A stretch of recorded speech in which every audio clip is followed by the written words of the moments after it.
নমস্কার বন্ধুরা, নবদিগন্ত চ্যানেলের পক্ষ থেকে আপনাদের সকলকে জানাই স্বাগতম।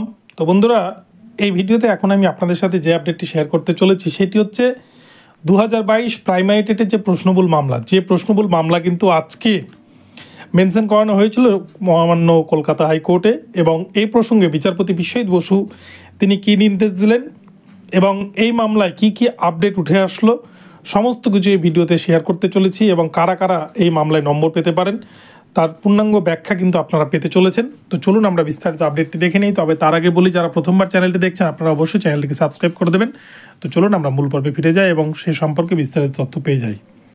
তো বন্ধুরা, প্রথমেই বলি 2022 প্রাইমারি টেটের যে প্রশ্নবুল মামলা, যেখানে 24টি প্রশ্ন ভুল রয়েছে বলে অভিযোগ রয়েছে, যে মামলা নিয়ে কিন্তু একটা ভালো পজিশনে রয়েছে পিটিশনাররা।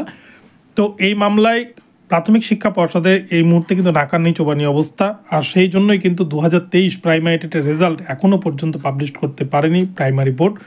তো এই 2022 প্রশ্নবুল মামলা যে জায়গায় বর্তমানে এসে দাঁড়িয়েছে, সেখানে কিন্তু আপনারা জানেন এক্সপার্ট কমিটি গঠন হয়েছে। এক্সপার্ট কমিটির রিপোর্ট জমা দেওয়ার কথা এবং 6 মার্চ কিন্তু এই মামলা সম্পর্কে বিস্তারিত তথ্য কোর্ট দেখবে।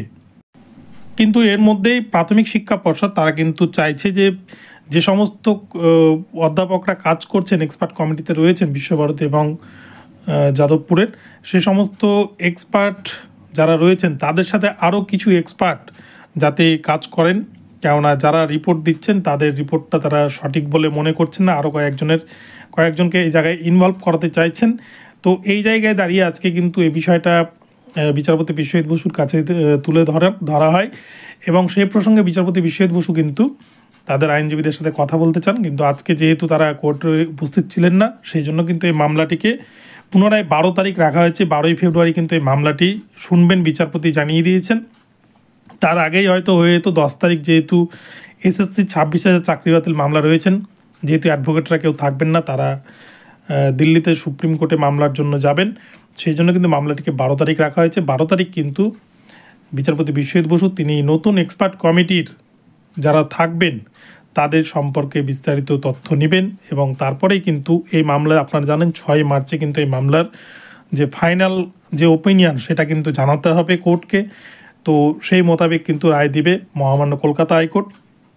তো এই জায়গায় দাঁড়িয়ে অনেকে প্রশ্ন করছেন যে পিটিশনার ভিত্তিক রায় হবে নাকি ইন জেনারেল হবে। তো দেখুন বন্ধুরা, এটা তো ইন জেনারেল হওয়া উচিত, যেহেতু প্রশ্ন ভুল হয়েছে। এই প্রশ্নগুলোর জন্য সাফার করেছে প্রত্যেকেই। 2014 প্রাইমারি টেটের ক্ষেত্রেও আমরা দেখেছি 6 নম্বর করে পাওয়ার ক্ষেত্রে ইন জেনারেল রায় হয়েছিল, অর্থাৎ প্রত্যেককে 6 নম্বর করে দিতে হবে যতজন পরীক্ষায় বসেছিলেন। সেক্ষেত্রে কিন্তু পিটিশনার ভিত্তিক হয়নি এবং পূর্বের ইতিহাস থেকে 2014 টেটের সেই রায় থেকেই কিন্তু শিক্ষা নিয়ে বলতে পারি যে এখানে ইন জেনারেল রায় হওয়ার চান্স 95% রয়েছে, আদারওয়াইজ 5% পিটিশনার ভিত্তিক।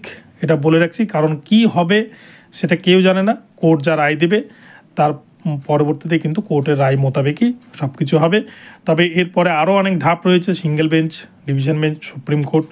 তো শেষ পর্যন্ত কোন দিকে কী হয় সেটা আপডেট তো আপনাদেরকে অবশ্যই জানাবো। তো ভিডিওটি ভালো লাগলে চ্যানেলটিকে সাবস্ক্রাইব করে দেবেন। দেখা হচ্ছে পরবর্তী ভিডিওতে। সকলে ভালো থাকবেন, ধন্যবাদ।